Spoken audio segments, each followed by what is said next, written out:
करूंगा एडवोकेट पंडित अश्विनी मुदगल जी से ही, क्योंकि वो देवबंद के हैं, जमीयत उलमा से जुड़े हुए हैं और कई साल बचपना और पढ़ाई भी उनकी वहीं पे हुई है। तो मैं ये समझना चाहता हूँ कि बार बार इस प्रकार के सवाल उठते हैं अश्विनी मुदगल जी, तो ये कौन लोग होते हैं और क्यों उठाते हैं, और क्या ये वाकई में जो बातें अरशद नदवी ने कही जब कह दी तब क्लियर हो गई, तो फिर ये बार बार तालिबान को और देवबंद को क्यों जोड़ा जा रहा है? तुझसे बिछड़ के हम भी मुकद्दर के हो गए, तुझसे बिछड़ के हम भी मुकद्दर के हो गए, फिर जो भी दर मिला उसी दर के हो हम गए। उसी पे हो। तो कहने का मंशा ये है, अगर आप तारीख उठा के देखेंगे तो 1857 में जब गदर हुआ, हाँ आखिरी बादशाह बहादुर शाह जफर थे। हाँ हुकूमत किसकी थी? मुस्लिम की, मुगलों की। तो मुसलमान आखिरी वक्त तक ये समझता रहा कि अंग्रेजों ने हमसे हुकूमत छीनी है, क्योंकि बहादुर शाह जफर थे। तो उस टाइम जब गदर हुआ तो 40,000 मौलवी, उनकी गर्दनें कट गई और उन्हें पेड़ों पर टांग दिया गया। अब उनके बच्चे जो यतीम हो गए थे और मिस्कीन थे, तो एक दिन हजरत कासिम साहब नानोतवी और कुछ लोग और सीनियर लोग कहीं किसी मस्जिद के वहां गुजारे होंगे, तो उन्होंने देखा कि बच्चे भीख मांग रहे, तो वहां कोई अंग्रेज आए, उन्होंने कहा भी तुम अपना बच्चा हमें दे दो। कि क्यों? कि हम इसे पढ़ाएंगे लिखाएंगे, सब खर्चा उठाएंगे। इनके कान खड़े हुए। इन्होंने कहा इसका मतलब हमारे तो कत्ल किया, हमारे बच्चों को यतीम किया, और हमें अभी ये अंग्रेज बूट शूट बना देंगे। तो एक ख्याल आया कि क्यों ना हम भी ऐसा करें। फिर बाद में हजरत कासिम साहब नानोतवी, रशीद अहमद गंगोई रहमतुल्लाह अलैह, बहुत सारे लोग थे। देवबंद दारुल की स्थापना हुई 1866 के करीब लगभग, जून में या कब हुई मुझे अच्छी तरह याद नहीं। उसके बाद उस टाइम के जो टीचर थे, इत्तेफाक की बात है उनका नाम भी महमूद था, और जो उनके शागिर्द हुए उनका नाम भी महमूद था, महमूदुल हसन। तो ये जो देवबंदी महमूदुल हसन साहब थे, ये 10 साल बाद देवबंद दारुल के प्रिंसिपल हो गए, जो अरबी वो हमारा मदरसा था। और प्रिंसिपल होने के बाद वहां बहुत सारे स्टूडेंट आए और एक मूवमेंट बाकायदा देश आजादी का चल दिया। देवबंद दारुल की बड़ी जबरदस्त कुर्बानी है।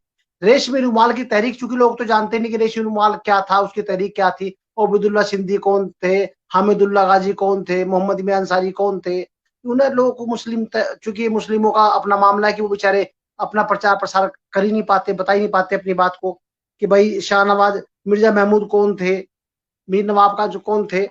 तो उसी टाइम में अब आबिदुल्ला सिंधी एक सरदार परिवार से आए थे और जो बड़े प्रभावित थे, वो दारुल में आए। उनकी और इनकी ऐसी अंडरस्टैंडिंग हुई महमूदुल हसन साहब की, इन्हें उस टाइम शेखुल हिंद, पूरे हिंदुस्तान का शेख, शेख गुरु के मायने में आता है, शेखुल हिंद का खिताब था। और दोनों गुरु चेलों का ऐसा सिस्टम बैठा कि पूरी दुनिया में तहलका इन्होंने मचा दिया। और पहले राजा अफगानिस्तान के राजा महेंद्र प्रताप सिंह को बनाया अब्दुल्ला सिंधी ने, और सरकार बनी वहां आजाद सरकार, 1919 की बात है ये, लगभग लगभग उस पीरियड में ये लोग काम कर रहे थे। तो उस जमाने में अब आबिदुल्ला सिंधी को तो मरे हुए भी 100 साल हो गए। अब उनके बच्चों के बच्चों के बच्चे जो होंगे, जो नस्ल है, वो नस्ल अपने आप को आज भी जो मोहम्मद हसन साहब थे यहाँ के, उनसे ही मुंसलिक समझती है। जैसे गुरु शिष्य परंपरा जो है, जिसे पीरी मुरीदी कहते हैं, आप अच्छी तरह समझेंगे पीरी मुरीदी क्या होती है। इसी तरीके से महमूदुल हसन साहब, जो कि उस टाइम शेखुल हिंद का खिताब जिन्हें था, उनके शागिर्द थे आबिदुल्ला सिंधी और मोहम्मद मियां अंसारी। इन लोगों ने मिलकर अफगानिस्तान बनाया था, उसी के जन्मदाता वही लोग कहलाते हैं। उन्हीं की नस्लों में से जो लोग आजाद कबीले के लोग थे, इनके खानदानी, इनके वंशज, इनकी कौम के, वो सब लोग तालिबान कहलाए। और तालिबान क्या है? असल में तालिबान स्टूडेंट को कहते हैं, तालिब इल्म जो है स्टूडेंट है, और तालिबान स्टूडेंट का बहुवचन है कि बहुत सारे स्टूडेंट, बहुत सारे तालिबान। तो उस जमाने के जो उस टाइम पे तालिबान रहे होंगे, जो देवबंद से पढ़े थे, आज भी वो अपना सिलसिला दे, जैसे वो कौन सा देश है वो मगर कुछ क्या है, उसे आज भी भारत वाले कहते हैं कि 7 नस्ल पहले हमारे पूर्वज यहाँ से चले गए थे, इसलिए ये हमारे उसमें से है। तो जब 7-7 नस्ल पहला लोग बताते तो ये तो अभी तो 2 3 नस्ल हुए, ये क्यों नहीं बताने के? अगर आप देखेंगे तो आबिदुल्ला सिंधी को 1919 से 20 में तो वो गए हैं, कितना पुराना टाइम हुआ होगा भाई, 70-80 साल। तो जो उनकी हाँ नस्ल के लोग थे वो तो अपने आप को देवन से मुंसलिक समझते ही हैं। हाँ तो ये एक सिलसिला बेसिकली कोई वैसा रिश्ता तो नहीं है, लेकिन ये एक आत्मिक रिश्ता है। आत्मिक रिश्ते की ना कोई डेफिनेशन होती, ना कोई मर्यादा होती।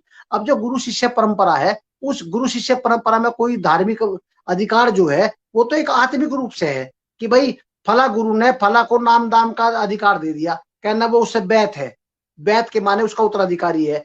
जो सिलसिला चलता है आप समझेंगे कि भाई ये कबीर पंथी है, ये राधा स्वामी है, ये निरंकारी है। तो इसी तरह गुरुओं का भी सिलसिला है कि भाई ये जो, अब उसके बाद मौलाना हुसैन अहमद मदनी आए, वो भी माल्टा जेल में गए, वो भी उसमें नेहरू जी के साथ काम करा उन्होंने। तो ये इनके मौलाना अरशद मदनी के जो बाप थे, मौलाना हुसैन अहमद मदनी साहब, ये पूरा सिलसिला एक देशभक्ति का, देशभक्त के। ये तो दुर्भाग्य था कि 47 होना था, 1947 हुआ और मुसलमान की सारी कुर्बानी जाय हो गई इस 1947 के चक्कर में। वरना जितना बड़ा योगदान मुसलमान का रहा है, वो जो आबिदुल्ला सिंधी जिसके वंशज हैं, जो अपने आप को तालिबान बताते, वो क्या वो कट्टर देश प्रेमी तो था? पूरी जिंदगी तो अंग्रेजों से लड़ते रहे, वो जेल गए, सजाएं भुगती, सजाएं काटी, काले पानी गए, माल्टा जेल में गए, कहाँ गए, कैसे, और लड़ते लड़ते ही मर गए जिंदगी भर। उनके खानदानी वंशज है, उनके परिवार के लोग हैं।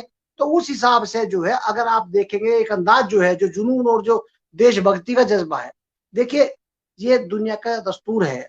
जब हिंदुस्तान गुलाम था तो उस टाइम जितने लोग हमारे यहाँ मारे गए जो आज देशभक्त हैं, वो उस टाइम क्रांति मतलब आतंकवादी कहलाते थे कि भाई चंद्रशेखर आजाद जो है आतंकवादी है, भगत सिंह आतंकवादी है।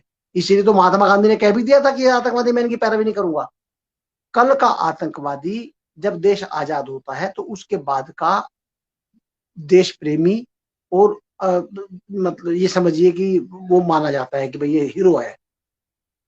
आप समझ गए मेरी बात को कि कल का आतंकवादी आज का देश का वो माना जाता है। इसी तरीके से जब ये तालिबान लड़ रहे थे, जो तालिबान उस टाइम जब इनकी अफगानों की सरकार थी तो वो आतंकवादी था। अब कब्जा कर लिया तालिबानों ने, अब वही आतंकवादी जो है वही देश प्रेमी कहलावेंगे जब लिस्टें बनेंगी कि भाई इतने लोगों ने कुर्बानी दी है। ये तो दस्तूर रहा है भाई। पंजाब में, खालिस्तान में जिस टाइम इतने हजारों पंजाब सरदार मरे, अगर खुदा ना खास्ता ईश्वर ना करे कभी पंजाब बन जाता अलग स्टेट अलग सूबा, तो वही तो देश प्रेमी होते जो जो मरे हैं। जज्बा तो उनका देश के लिए ही था ना। तो जिसे हम आतंकवाद आज कह रहे हैं वो तो वक्त और हालात की नजाकत है। उस नजाकत को देखते हुए ये समझना चाहिए कि तालिबान जो है वो कट्टर क्यों है। वो कट्टर वो कोई, वो तो अपनी अब देखिएगा पहले तालिबान की तो हुकूमत थी, अमेरिका ने जिसे कब्जा किया था उस टाइम तालिबान जो था शुरू में, अब दोबारा फिर वो अपने आप आ गया। वो तो ताल की बात है, बीच में अफगान आ गए थे फिर तालिबान आ गए। लेकिन तालिबान का भारत के साथ तो हमेशा मधुर रिश्ता रहा है, भारत को तो हमेशा सपोर्ट करता रहा तालिबान। और दूसरी बात यह है कि तालिबान, अब लोग कह रहे हैं इनने तो औरतें कब्जा कर ली, फला कर ली। अरे भाई तेरे देश की करी हो तो बता, उनका अपना मामला है क्या नहीं है वो क्या जाने, हमें क्या पता। हमारे देश का तो मामला ठीक है। अब कहे कि वहां बसी जाना है या जगपड़ी जाना है, पर जो आदमी हमारे लिए सही है वो दुनिया के लिए कैसा, हमें क्या मतलब है, हमें तो अपने आप से मतलब है। हमारे मामले में जितना भी तालिबान के बड़े पूर्वज थे वो सपोर्टर रहे थे, और आज भी उनका कोई ऐसा इतिहास हमें मिलता नहीं है कि जो डायरेक्ट भारत को कोई बात कही हो। अभी भी जो 150 के करीब लोग आए थे भारत से, वहां से आए अफगानिस्तान से, तो उन्हें छोड़ने के लिए तालिबान बाहिफाजत छोड़ के गए। अब उन्हें भी लोगों ने कह दिया कि ये तो डर की वजह से छोड़ के जा रहे। अरे भाई तुम ना सीधी लिए पढ़ो ना उल्टी लिए पढ़ो, अगर छोड़ कर ना जाते तो आप कहते देखा तालिबान छोड़ के भी नहीं गए, ये तो इतने हरामी है। और अब अगर उन्होंने छोड़ के गए, कहना तो डर की वजह से छोड़ के गए, हम ताकतवर है ना, मोदी उन्हें मार देगा अगर नहीं छोड़, वो अपनी तारीफ ही करनी अपने मुंह से। अब इसका तो दुनिया में कोई इलाज है ही नहीं। ठीक है, तो कुल मिला के हाँ नॉन सेंस का कोई वो मामला नहीं है। मैं इसलिए ये बात बताना चाह रहा हूं, आप आज मुझे थोड़ा सा टाइम में इसलिए ज्यादा आपसे लिया है कि लोग बाग इस गलत छवि को सही समझे। मैं अहले ब्राह्मण हूँ, ब्राह्मण ज्यादा हूँ, पंडित हूँ, और ब्राह्मण समाज का राष्ट्रीय अध्यक्ष भी हूँ। जीवन, हाँ मेरे बिल्कुल। वालिद देवबंद में इंस्पेक्टर थे पुलिस में, तो मेरा हाँ बचपन से ही आना जाना देवबंद तालुक में रहा है। इसलिए हाँ मुफ्ती महमूद हसन साहब गंगोई रहमतुल्लाह अलैह, उनकी गोद में मेरा बचपना गुजरा। मौलाना अरशद मदनी और इनके बड़े भाई मौलाना असद मदनी, उनकी गोद में उनकी जमाते, वो बचपन से हम आए जाया करते थे। तो जितना बारीकी से हम लोग कह सकते हैं, जब वहां सन बिल्कुल। 92 हुआ, सन 92 में, अब हम तो चूंकि उस टाइम लीडर थे, नेता थे, हमने कहा कोई भी खुंदक ना निकाल ले, गोली गाली मार दे, हमारे 92 में फसाद हो गया था। हाँ तो मेरे मामा सीओ के यहाँ थे उस टाइम, देवबंद में ही, वो उसके स्टेनो थे। तो मैं उनके यहाँ चला गया। तो मेरी माँ को जब कहा कि भाई आप इधर चले जाओ, हमारा अकेला घर पंडितों का, पठानों के बीच में है, सारे पठान थे वहां, तो हिंदू कोई था ही नहीं हमारे अलावा। मेरी माँ ने कहा मैं तो मरूंगी, कुछ भी होगी, नहीं रहूंगी। तो हमसे ज्यादा खैर उन्हीं ठीक है। लोगों ने रखा वहां। अब वो तो अपने बहुत अच्छी रंजिशें बात हैं है। कि मार तो कोई किसी को किसी रंजिश में रहा है ना, इल्जाम और उसका। अभी लोग बाग जो है, चूंकि पहले भाजपा को जरूरत थी एक पॉलिटिकल रावण की, वो पॉलिटिकल रावण जी। उस टाइम का था मुसलमान। अरे एक हो जाओ वरना मुसलमान मार देगा, अरे एक, हाँ। अरे भाई 1000 साल जी। मुगलों की हुकूमत रही। जब 1000 साल की मुगलों की हुकूमत में हिंदू मारा नहीं गया, अब कौन सा मार देगा, कैसे मार देगा? आप 80% है, वे बीस ठीक है। परसेंट है 20 भी नहीं, बल्कि 15% हाँ है। तो इसलिए बात के और तथ्य को सही तरीके से कहना चाहिए। किसी पार्टी पॉलिटिक्स से चलिए। मुतासिर होकर किसी बात को कहना और देश में बदअमनी पैदा करना, मैं समझता हूं उससे बड़ा देशद्रोह कुछ हो ही नहीं सकता। वो लोग देशद्रोही हैं जो चलिए। बात को गलत तरीके से पेश करते हैं, गलत तरीके से कहते हैं। और मैं ऐसे लोगों की घोर बर्दाश्त करता हूं। मैं इस तरह के लोगों के लिए ये सुझाव देता हूं ठीक है। कि अगर देश है हाँ। तो हम हैं, और देश ही नहीं तो हम कहां रहेंगे। तो देश को तोड़ने चलिए। के बजाय जोड़ने की कोशिश करनी चाहिए। धन्यवाद।